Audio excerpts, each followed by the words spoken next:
Hello friends, Dr. Shail Bhatt here, Swastik Physiotherapy and Wellness Clinic, founder and consultant physiotherapist. आज हम जानेंगे कि neck pain क्यों होता है, नेक पेन का मुख्य कारण क्या है, नेक पेन का मेन कारण क्या है और उसमें कौन सी कॉमन बीमारी होती है, उसके चलते नेक पेन किस किस वे से एग्रेवेट होता है, उसको हम कैसे घर बैठे पता लगा सकते हैं कि ये नेक पेन के लक्षण इस बीमारी के हैं। फर्स्ट ऑफ ऑल, नेक को मेडिकल लैंग्वेज में बोला गया है सर्वाइकल। सर्वाइकल माने गर्दन, गर्दन के हिस्से को सर्वाइकल रीजन बोला गया है।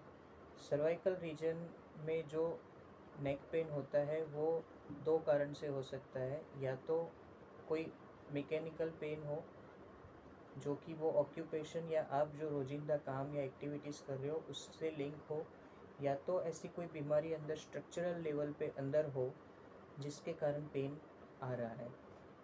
So friends, today we will see about a commonest orthopedic problem, that is cervical spondylosis. Cervical means neck region in medical language, and spondylosis means age related degenerative disease in orthopedics. उम्र जैसे जैसे बढ़ती है वैसे वैसे हमारे गर्दन में या तो फिर पूरे रीढ़ की हड्डी में मणके रहते हैं, मणके के बीच में गद्दी रहती है। जैसे ही वो गद्दी जैसे जैसे उम्र बढ़ती है वैसे गद्दी श्रिंक होती जाती है, उसके साइज़ कम होती जाती है, दबती है, और मणके उसके साइज़ के अकॉर्डिंग दबते हैं, और इसी को बोलते हैं स्पॉन्डाइलोटिक चेंजेस। तो this is also known as cervical osteoarthritis. Cervical osteoarthritis एक ब्रॉड टर्म है, उसके बहुत सारे कॉजेज़ है। First of all we will see that what are the causes of cervical spondylosis. Cervical spondylosis means neck pain का मुख्य कारण है cervical spondylosis. 85% of the population are getting this cervical spondylosis. This is not treatable, not curable, but the symptoms we are getting from it can be manageable, right? So first we will go for the causes. कारण क्या क्या होते हैं cervical spondylosis के। First of all, age अगर आपकी 40-50 के about है, about 60, then you will definitely suffering and get having a symptoms of cervical spondylosis, that neck pain. Second is your occupation. If your occupation is constantly doing a desktop work, constantly using your mobile phones, computer work, studying work, so that is also linked to an occupational cause. Second is third is the neck injuries. Neck injuries, आपको अगर कोई चोट लगी नेक पे और उसके कारण neck pain हुआ तो दैट उसके बाद अंदर कोई स्ट्रक्चरल चेंजेस आते हैं, then it can be a cause of a cervical spondylosis. Then आता है genetic factor. Genetic factor means sometimes आपके जो रिलेटिव होते हैं, मम्मी पापा या मैटरनल और पैटर्नल साइड से, उनको जो सर्वाइकल स्पॉन्डाइलोसिस होता है तो आप में भी आता है जेनेटिक फैक्टर्स.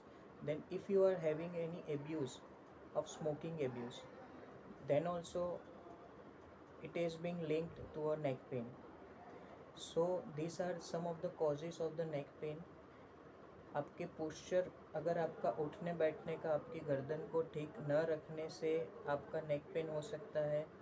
आपका शरीर अगर मोटा है, obesity is the main reason of the neck pain. जैसे जैसे हमारा वज़न बढ़ता है वैसे वैसे हमारी एक्टिविटीज़ लिमिट करती है, आपके स्पाइन पे लोड करता है, मसल इम्बैलेंस होता है, मांसपेशियों पे ज़्यादा स्ट्रेन पड़ता है, तो उसके कारण भी नेक पेन हो सकता है.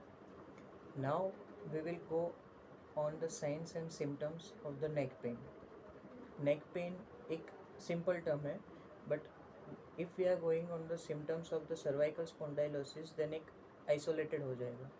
सर्वाइकल स्पॉन्डाइलोसिस में इनिशियली एक पैटर्न देखी गई है, 2-3 पैटर्न से पेन सीवियरिटी लेवल पे बढ़ता है.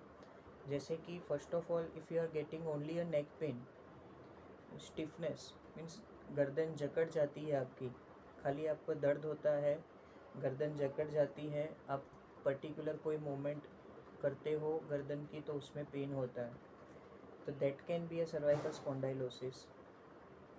Then that pain radiate to some of one of your hand, radiate to one of your hand, either left और either right, it could be any one.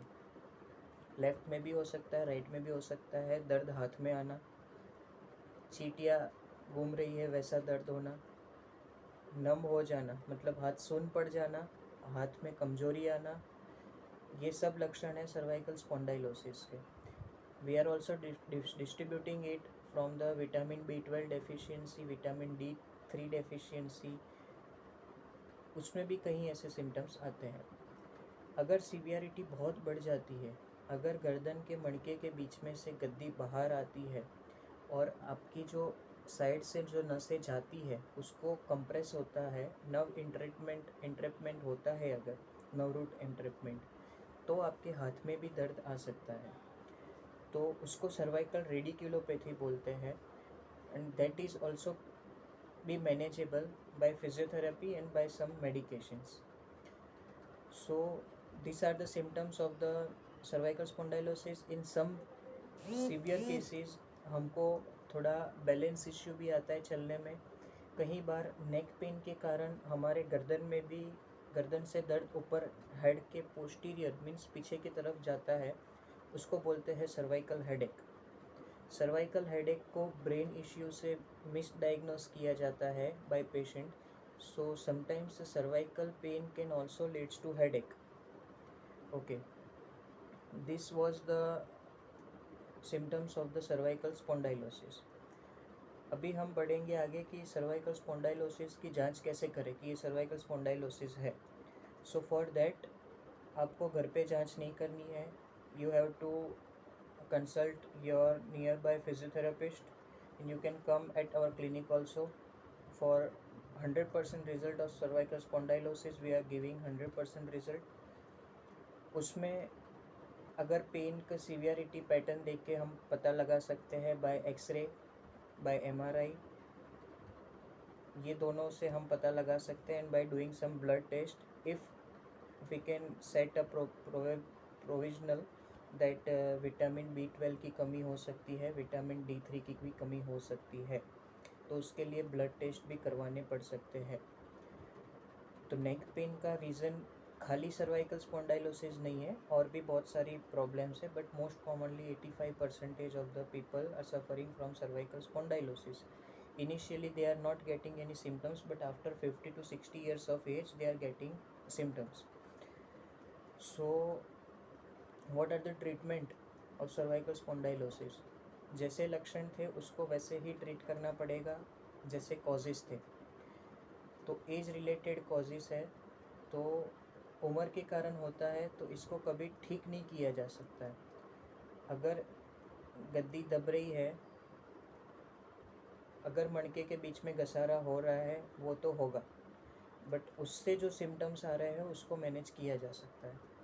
अगर nerve root compress हो रहा है, अगर आपकी नस दब रही है, तो उसको फिजियोथेरेपी के मैनेजमेंट से ट्रीट किया जा सकता है. अगर आपको हाथ में झंझनाहटी आती है, हाथ सुन्न पड़ जाता है, हाथ कमज़ोर हो जाता है, अगर आप कोई वस्तु उठा नहीं पाते हो, उठाने पे आपको कमज़ोरी महसूस होती है, दर्द होता है, अगर आप कोई गर्दन या कोई नेक की मूवमेंट्स में आपको पेन होता है, then your definite result you will get from physiotherapy management. So physiotherapist को आपको दिखाना चाहिए. जो फिजियोथेरेपिस्ट डॉक्टर होते हैं वो आपकी definitely you will get a definite result. Then second, if physiotherapist is not able to manage your condition, then second line of management is orthopedic medicinal management. And if orthopedic management is also going to fail, then you will have a last option to have a spinal surgery. और वो एक surgery का level बहुत rare होता है, 10 में से 1 लोग को करवानी पड़ती है. That is not a big issue. But all cervical spondylosis case is not intervened by the surgery. Cervical spondylosis के हर केसेस में सर्जरी रिक्वायरमेंट नहीं होती है. So my request is to go in these 3 steps accordingly. First, you have to treat it by physiotherapy management. They will guide you that in what way you have to sit, in what way you have to work, in what